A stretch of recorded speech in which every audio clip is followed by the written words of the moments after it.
Welcome everybody to part 2 of Wild Journey's trip. This section of the trip was from Baxter State Park in Maine all the way down to Acadia National Park. This video will also cover from Acadia National to Boston and Boston to North Carolina. We arrived at Acadia National Park. We drove about 5 hours. A lot of it was in the dark. Into Acadia National Park, where we arrived on top of Cadillac Mountain in the pitch black. It was incredible. The stars were out and we were the only ones in the parking lot. We ended up staying in the van that evening, got some sleep, woke up around 4 a.m. and moved our way to the east side of the mountain where we waited. Unfortunately, there were too many people. They brought pets and some aggressive dogs. It turned out to be just too many people for us. Nevertheless, the sun did rise and we got some great photos that you can see here.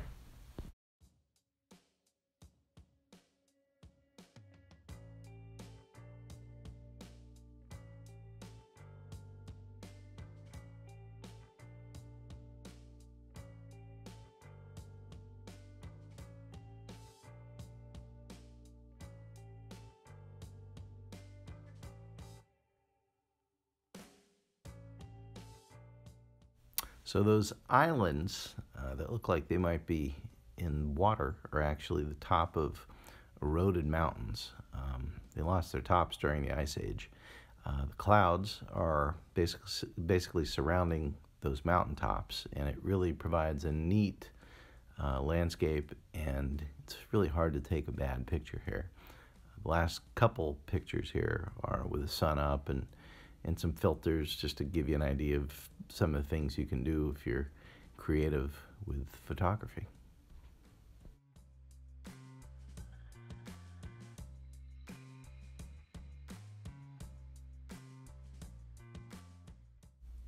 So this parking lot is where we actually ended up. There was another parking lot of the mountain where nobody was in it, and that's where we slept. It was great. On the way out, we took this road. We didn't see how high the cliffs were until we were able to see the road in the morning, but it is definitely a mountaintop road. There's some pretty intense curves. I think I did probably 25 miles all the way up, miles per hour, all the way up the mountain, down the mountain. Some of the views, of course, were fantastic. There were a lot of white-tailed deer, different types of things that you could see, groundhogs, you name it. Saw all kind of things during this trip. On the way out, we were just happy and ready to hit Boston.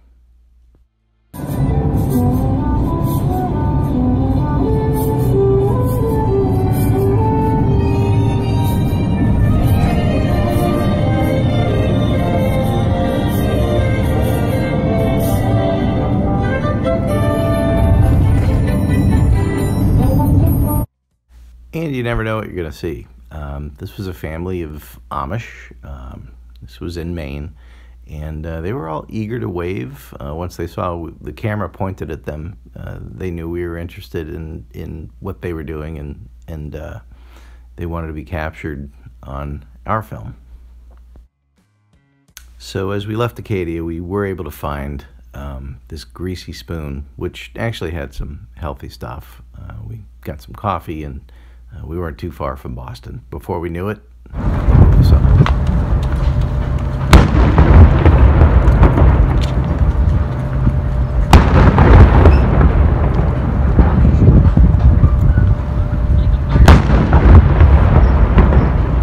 Yep, the USS Constitution was coming into port and firing the guns.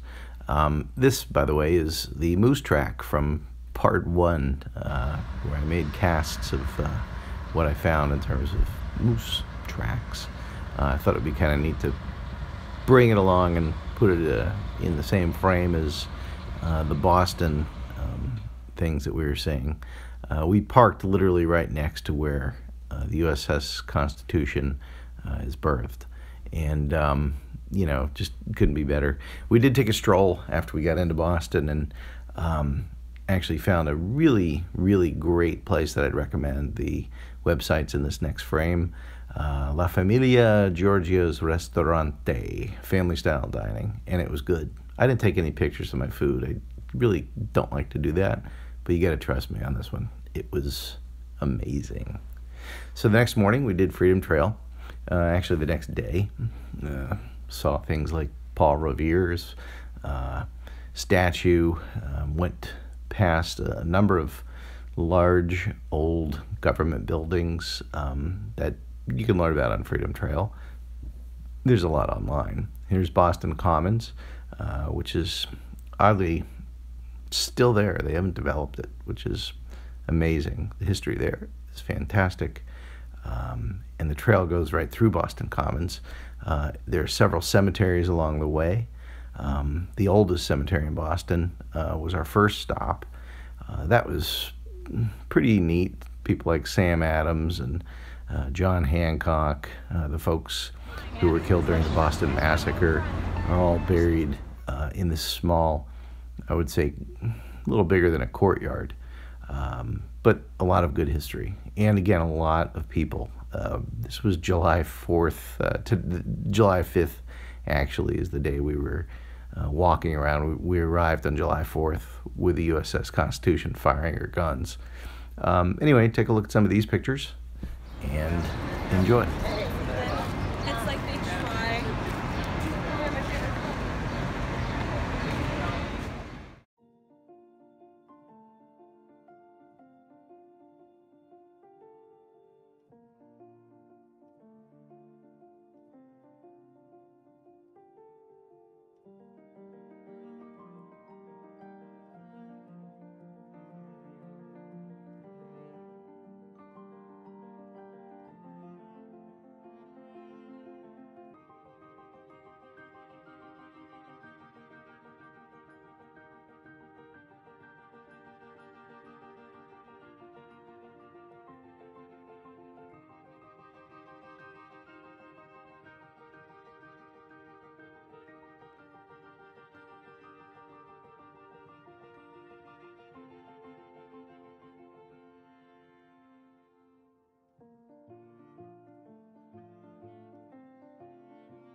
So the first cemetery, you could take as much time as you want there. We took probably 45 minutes or so.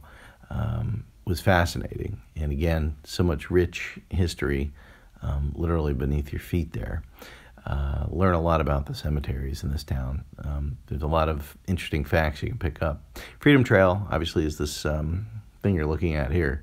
It's a little brick pathway that runs over 2 miles through Boston and passes things like Paul Revere's house, Paul Revere, the mall, that's right, it kind of backs up to the Old North Church, and it also runs through another cemetery, and that's the Old North Church, by the way, in the background there.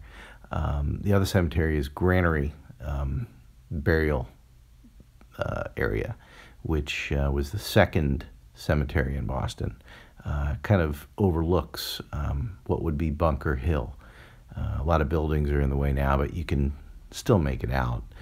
This cemetery was not as heavily visited by people, and it was really nice to spend some time in there, again, looking at history. Look at the King's Chapel.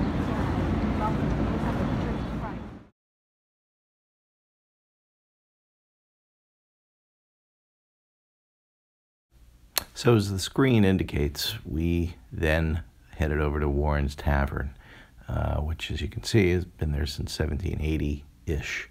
A lot of history there. The building is really a neat piece of architecture that they were able to preserve and restore. Inside, a lot of the beams and things are all original, And there were a lot of people who visited this place, like George Washington and Paul Revere. In fact, George Washington's eulogy apparently was read at Warren's Tavern. We then left Warren's Tavern. By the way, great burger there, but it was like the Impossible Burger. And we went over to Bunker Hill, which is pretty neat. Again, it's a obvious historic place in America. They have this museum here, which is similar to things you'd find in Washington, D.C., but the scale is a little smaller. Inside the museum, they've got a lot of artifacts and relics and informative material. The architecture inside is great. A lot of it is made out of marble, which if you like that sort of thing, you'll really enjoy the inside of the building. Then we went to the Old North Church, and we visited the catacombs underneath the church. And I'll let this segment roll, but basically there's estimated to be 1,000 people buried underneath the Old North Church. Effectively would be the basement. They are sealed in place with these old beams overhead that support the floor of the area that people congregate. The church is still in good condition, and it'll undergo a major restoration. Similar, they're restoring it back, similar to the point where it would appear in the early, or I should say, the 1700s, 1800s. It'll be a dark finish inside, and the white paint will all be removed. Again, we're still in the catacombs here, and it's pretty neat. This is inside one of the crypts. It's not very big at all. And anyway, enjoy the pictures.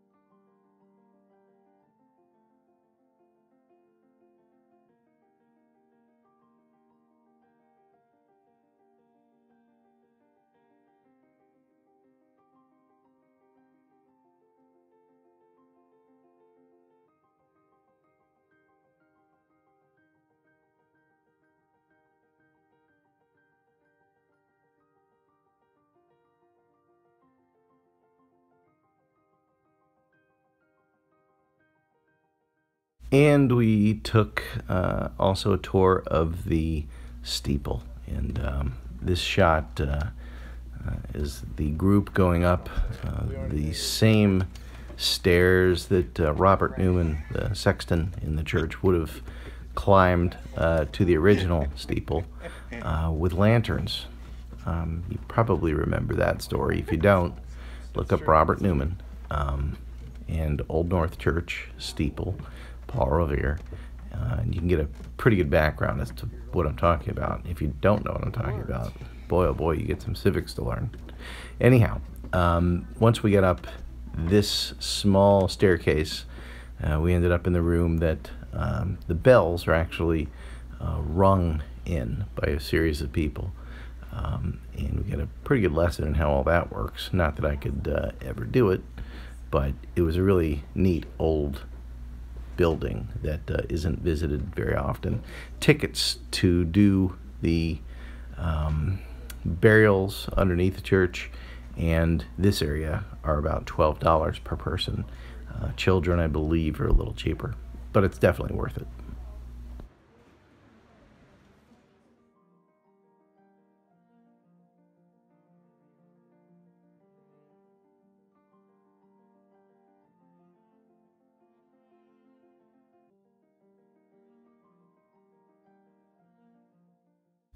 So once we were done with the Old North Church and that portion of the tour, we went over to the Union Oyster House, which is a very historic restaurant. It's been there for a couple centuries. and a lot of people have visited, including President Obama. There's a bar up front, which has got some history to it, and they serve great drinks. Once we got seated upstairs, we were close to the Kennedy booth, which was a neat little place. The Kennedys, specifically JFK, would dine here in this particular restaurant. A lot of meetings, those type of things. We actually have his favorite booth seen here, commemorating his visits. Here's a picture of him there. We sat next to the window, very nice. I'm always looking at the old beams and structures. You can see how a lot of these were hand-hewn. This is just a quick shot of the inside. Great dinner and a lot of fun there. And then we basically went to North Carolina the following day. Visited Hebron Falls, took about a 6-mile hike, trailhead there. This is in North Carolina. If you look up Hebron Falls, it'll pop on the map. But a great little place. Here's a horrible picture of me taking a picture of me while I was moving. That didn't work out well. Nevertheless, this little area is quite nice. It was really, really hot, probably close to 80 degrees. But it's a safe trail. You just got to take your time, like a lot of trails that you see, where you're not used to the terrain. Being from Florida, rocks and things are a little different and slippery. Something on beavers. There's a lot of wildlife anywhere you go, anywhere I like to go. The trails are pretty comfortable. No ticks or anything like that. Blackberries grow right alongside the trail, and I suppose you could pick them if you want. And then we got to the falls, and basically these are just massive boulders that people are able to climb and have a really neat time. Be prepared to get wet, try not to fall in, and enjoy yourself. It's really quite a beautiful place.